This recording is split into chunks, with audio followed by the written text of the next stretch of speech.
আপনারা শুনতে পাচ্ছেন কোকিলের কুহু কুহু কণ্ঠে সেই সকলের পরিচিত সুর কুহু কুহু। বসন্তের আগমনী বার্তা, বসন্তের আগমনকে যেন তারা এই কুহু কুহু সুরে মাতিয়ে তোলে আমাদের চারিপাশ। ওরা জানিয়ে দেয় এখন বসন্ত। তো একটু আগে আমরা দেখলাম সূর্যটা আস্তে আস্তে তলিয়ে গেল পৃথিবীতে।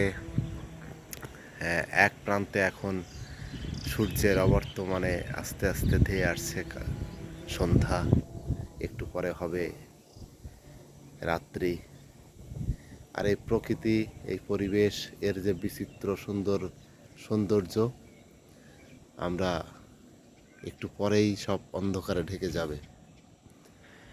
আবার আগামীকালের সকালের সেই আবার সূর্য যখন উঠবে, আস্তে আস্তে আলোয় ভরে উঠবে এই পৃথিবী আর এই প্রকৃতি। আমরা এখান থেকে দেখতে পাচ্ছি, এই যে গাছটা দেখছেন, এই গাছটার নাম, এখান থেকে কি বোঝা যায় এটা কি গাছ? বোঝা না গেলেও এটা নিম গাছ। আমরা নিম গাছের একটু খেয়াল করলে দেখতে পাবেন, ওই যে জায়গাটা একটা বড়, এই যে জায়গাটা মাঝখান বরাবর, এটা একটা বাসা, পাখির বাসা। কিন্তু কোন পাখির বাসা এটা আমরা জানি না, কিন্তু ওটা একটা পাখির বাসা।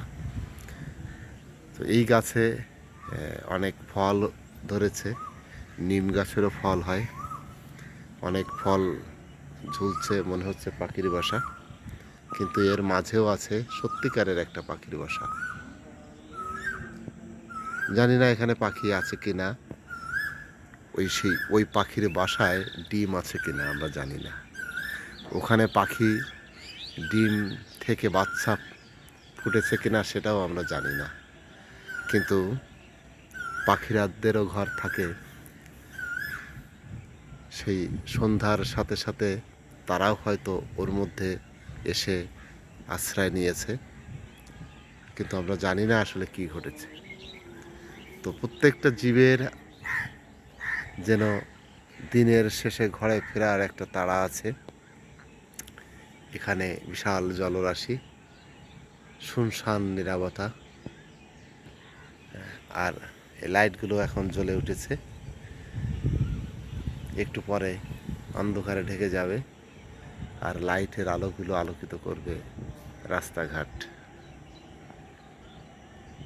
তো এটাই প্রকৃতি, এই নিয়মেই পৃথিবী আবর্তিত হবে। এক সময় আমরা আছি, আমরা থাকবো না, প্রকৃতি রয়ে যাবে।